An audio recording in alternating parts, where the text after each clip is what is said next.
सुप्रभात विद्यार्थीगण। आज आप पढ़ेंगे घर की याद नामक कविता के अर्थ ग्रहण संबंधी प्रश्नोत्तर। इससे पूर्व आप कविता का सार समझ चुके हैं। आइए देखते हैं कविता के अर्थ ग्रहण संबंधी प्रश्नोत्तर।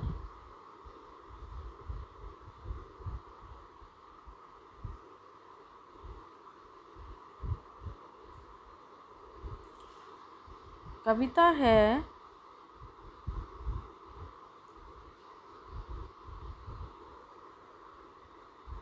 काव्यांश है। और माँ ने कहा होगा दुख कितना बहा होगा, आँख में किस लिए पानी, वहाँ अच्छा है भवानी।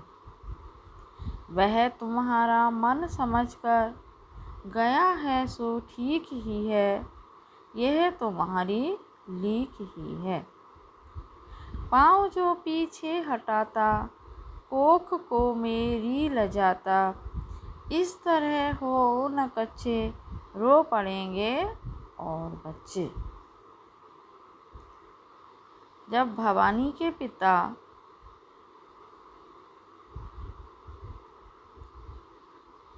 आँखों में आंसू भरकर आते हैं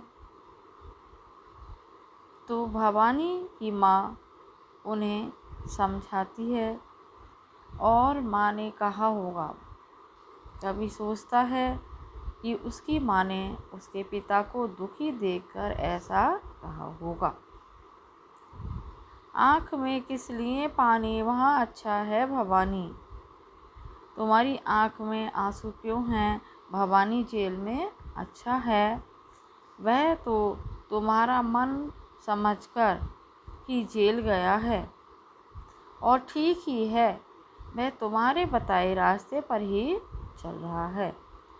यदि वह अपने पाँव पीछे हटाता तो मेरी ममता को, मेरी कोख को लजाता।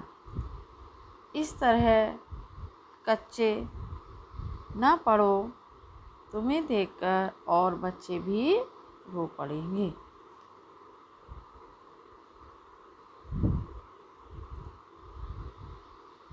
काव्यांश को पढ़कर उपर्युक्त प्रश्नों के उत्तर दीजिए। काव्यांश हम लोग पढ़ चुके हैं। तो प्रश्न है पहला, माँ ने भवानी के पिता को क्या कहकर सांत्वना दी होगी। माँ ने भवानी के पिता को क्या कहकर सांत्वना दी होगी।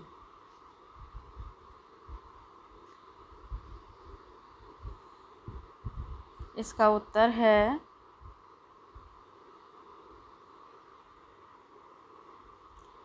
माँ ने भवानी के पिता को यह कहकर सांत्वना दी होगी कि हमारा भवानी जेल में है, परंतु वहाँ बहुत खुश है और तुम्हारी मतलब पिता की देश प्रेम की भावना को समझकर ही जेल गया है। अगर वह देश प्रेम को की भावना से अपने कदमों को पीछे हटाता तो मेरी कोख को लजाता, परंतु उसने तो मेरी कोख को सफल बनाया है। परंतु उसने तो मेरी कोख को सफल बनाया है।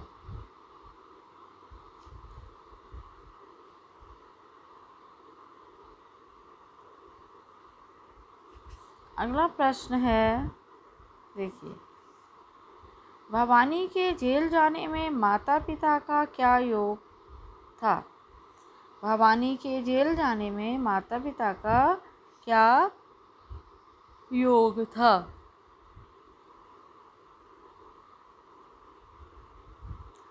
भवानी अपने माता पिता का मन समझकर ही जेल में गया था। भवानी के पिता देशभक्त थे। भवानी के पिता देशभक्त थे और वे अंग्रेजों को देश से निकालने के पक्ष में थे। और वे अंग्रेजों को देश से निकालने के पक्ष में थे। उनकी माता भी देशभक्ति पूर्ण जीवन को सार्थक समझती थी। उनकी माता भी देशभक्ति पूर्ण जीवन को सार्थक समझती थी।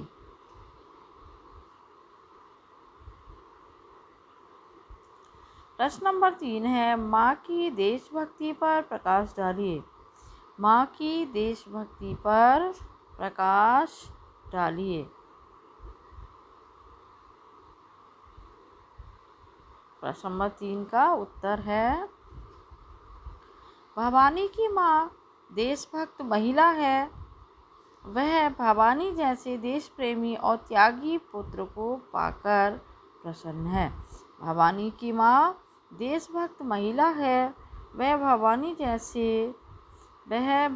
जैसे देश प्रेमी और त्यागी पुत्र को पाकर प्रसन्न है। वह मन से भी सुदृढ़ है, इसलिए वह अपने पति को ढांढस बंधाती है। वह मन से भी सुदृढ़ है। यहाँ बच्चों देखिए, वह मन लिखना हम भूल गए हैं, लिखेंगे वह मन से भी सुदृढ़ है, इसलिए वह अपने पति को ढांढस बंधाती है।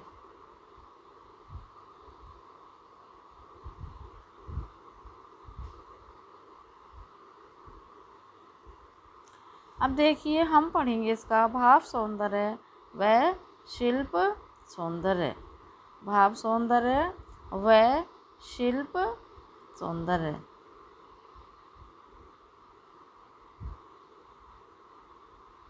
भाव सौंदर्य। काव्यांश में भवानी के माता पिता की देशभक्ति की भावना सुंदर और सराहनीय है। काव्यांश में भवानी के माता पिता की देशभक्ति की भावना सुंदर और सराहनीय है। भवानी की माता के द्वारा पिता को सांत्वना देना मार्मिक बन पड़ा है। भवानी के पिता को सांत्वना देना मार्मिक बन पड़ा है।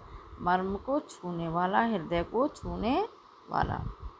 यहाँ पर पिता का वीर, तेजस्वी तथा साहसी रूप प्रकट हुआ है। यहाँ पर माता का वीर, तेजस्वी तथा साहसी रूप प्रकट हुआ है। उसे भवानी के देश हित में जेल जाने पर गर्व है।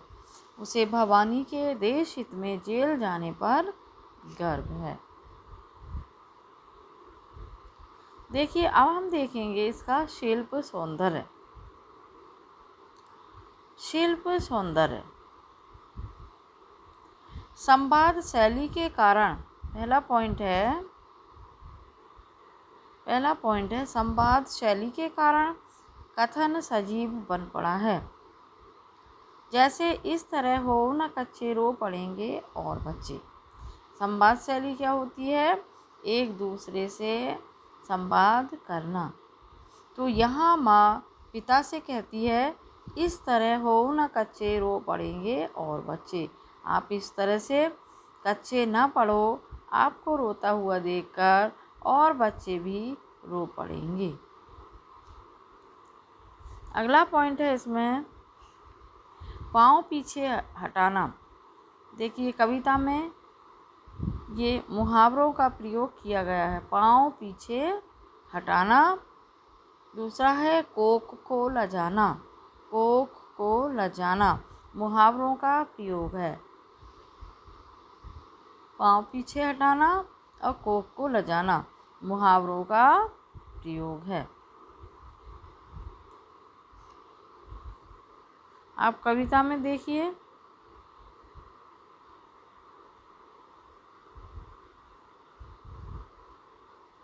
पाँव पीछे हटाना, देखिए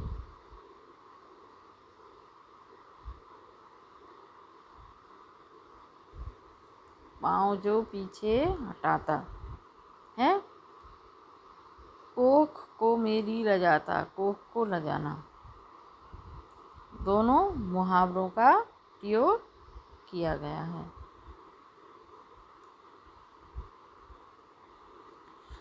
पाँव पीछे हटाना, कोख को लजाना मुहावरों का प्रयोग है।